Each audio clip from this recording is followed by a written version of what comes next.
Let's get it. What's up, hamsters? We're here, episode 7, Ton and Coffee. I'm here with Danish. Say what's up. Yep.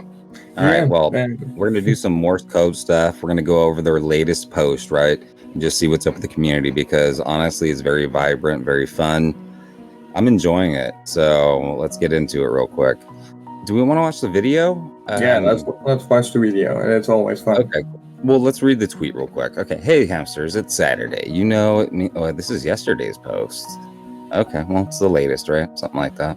Welcome back to another exciting episode of Hamster News, your go-to source for the latest cryptocurrency updates besides Tawny and Coffee, crypto trading tips, and breaking blockchain news. Yes, that's what we're here for. And we're here to break down these videos. So yes, they are really good at making content. But if you want a Tawny and Coffee version of it, subscribe, like, and please support us because we're here for you. Let's get it. There's no sound. Oh my gosh. Okay. How amazing. I mean, we were talking about but there's no sound on my end here. So. Let me pause the video real quick and we'll get back to it. Sorry, folks. I'm not sure if Danish can hear us. I'll be able to cut this out too. If I think it's not funny, I think it's kind of funny sometimes. Video up. So we're going to roll through it real quick and see what it's all about. Oh, snap. So what do you know about that, Danish? Is there any information there? The Gemini case is not a new one, so I hope people are kind of informed about that already. But again, yeah, now they finally actually needs to pay up, which is a whole of course a whole thing because we haven't seen many exchanges actually pay out when they lose funds or have problems like this. We often are in the losing end of that fight as a user on exchanges. Historically, that's the case. Yeah. So I mean that's not a bad thing. I mean it's just it is what it is. I mean why would we? I guess I don't know. I wouldn't laugh at that. I'd be like, hey, thank you, right? Because like you said, historically we've been on the opposite end of that. So I don't know if I have the full story. So let's get it. That's called catfishing. Always be careful. Admins in your group, just know they have more power than you think. And then also, use the proper filters. I think there's some security issues when it comes to people I guess impersonating somebody in your community, leadership specifically, and it happens all the time. But I believe there is filters out there, a way to stop that from happening, right, Danish? How would you stop that in your Telegram chat? If there was somebody trying to impersonate one of your leadership. Obviously, if you saw their name in chat, you'd probably ban them. Yes. Again, I always recommend people with projects and such to actually set a Telegram username because a Telegram first name and last name can be the same for 100 or 1,000 or 1,000,000 accounts, but the usernames are unique. And then make sure to again highlight in your community that if they're getting contacted by anyone, make sure to check the username, even though that the majority of admins out there always live under a certain code. There is that admins don't DM you first.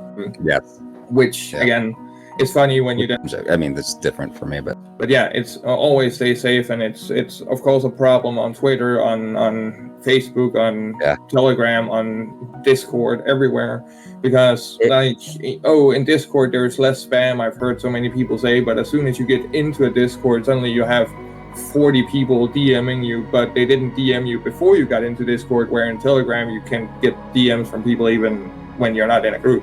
Yeah, and let's think about the trickle-down effect too. Of course, we're aware of scammers. We know, we try to do our best to do it, but the long-term effect of actually doing the work to prevent this, in this case here, 60 ETH was stolen. That could have potentially been 60 ETH worth of liquidity for the project, right? So with smaller projects that don't have a lot of liquidity, if this happens to you, it could destroy you. Yeah. I mean, imagine having the opportunity to grow your liquidity, and then somebody is just impersonating you, and boom, 60 ETH worth of liquidity out the door. So yeah, just always be on your, just mind your P's and Q's and stay on it. Always use security, use whatever tools are out there to prevent that. I like Rose and Guardian, but me and Rose have a difficult relationship. So yeah, let's get back Rose. into it. There is the Combat. There is the Guardian. There is a couple of other really good community management bots out there.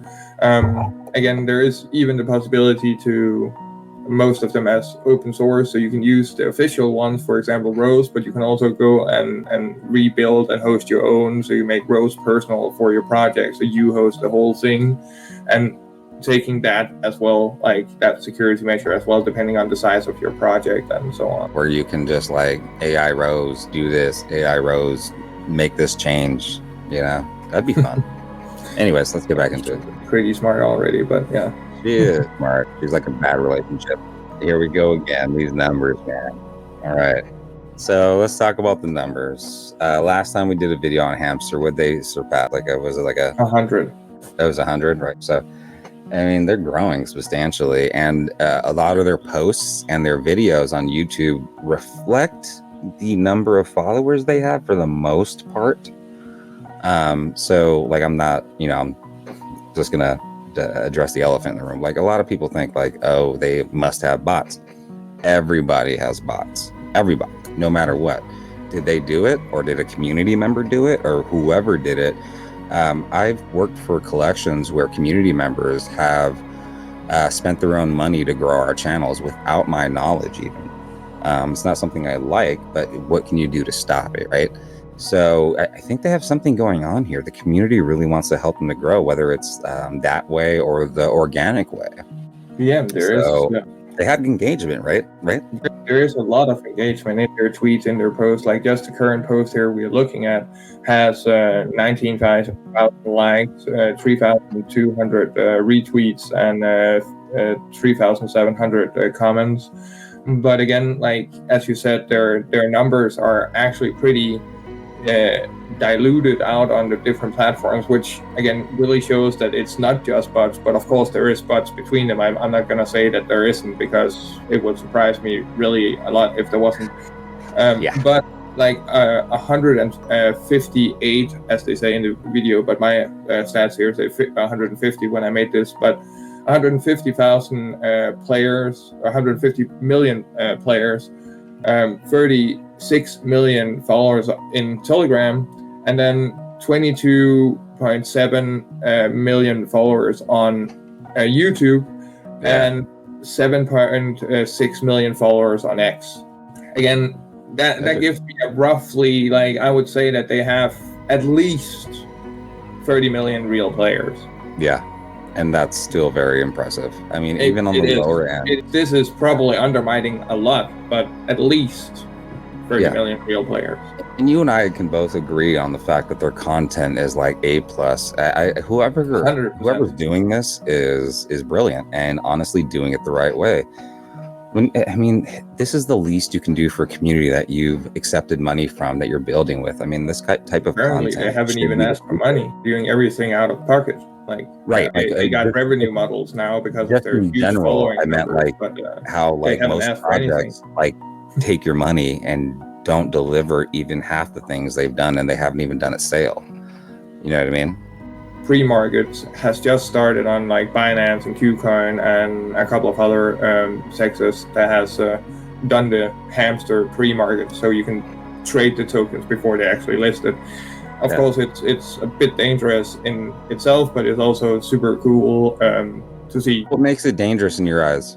It's an asset that isn't listed yet. It's an asset that don't exist. So the price, the speculation price that we can give it here could fully be diluted at listing date. You know, the Pi Network token thingy, you could just click and mine a long time ago. People still do it today. If you look it up, it says that each token is worth like 40 something bucks, but it's really hard to get out and get that token, and it was mostly because that it got pre-minted on exchanges pre-market that it got so diluted. Like it was $160 each token at some point. It was that's crazy. So there is a little bit dangerous, but it's also super amazing to see that they're willing to list projects that isn't even exist yet. They also did it with Notcoin, not necessarily as Binance and stuff, but they allowed some Notcoin staking and some other things, like Binance listed Notcoin before Ton. So that's a pretty huge Binance thing is on it. itself. They're out here working. I mean, dude's in jail right now, so like he's just sitting in his bunk listing tokens. He's like, yeah, Notcoin. I'm playing all the games right now that I'm in jail. CZ, he's got some time on his hands, right? That makes sense. He's paying the piper, right? You gotta send that man a love you message. Glad to still have him in the world. All right, let's get back to the video real quick, if we can. No. Do you want me to stop there? Do you want me to stop there? Keep going. We can fastly comment on things here.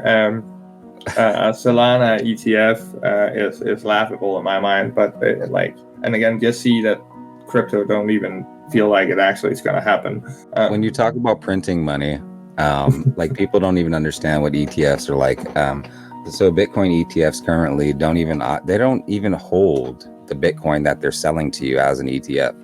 It's printed Bitcoin. What's happening? They're diluting the market, and it's exactly what we don't want. But it is bringing more people into the market, right? Like, I mean, cryptocurrency is growing. And stuff like definitely, because they don't want to interact with something that is outside of the normal stock market or the normal. Well, I think it's becoming more of a household name now, and that's why it became an ETF. And now, like some of us OGs here, we've been in the game so long.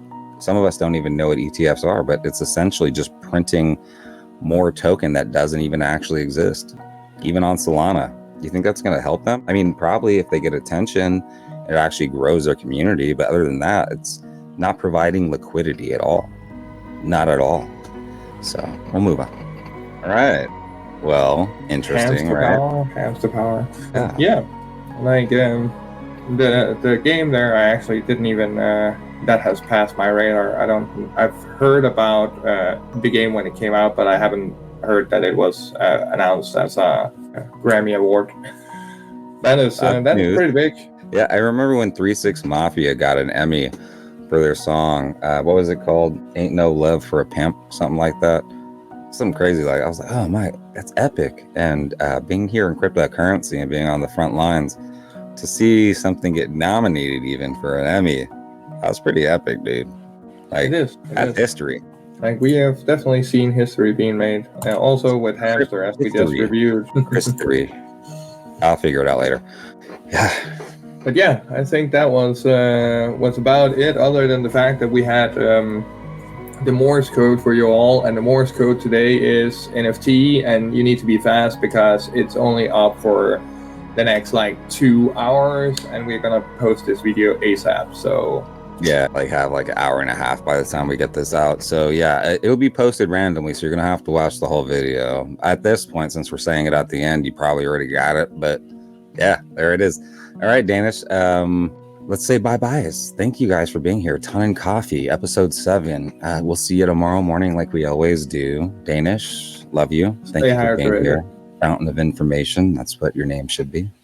All right, hamsters, catch you later.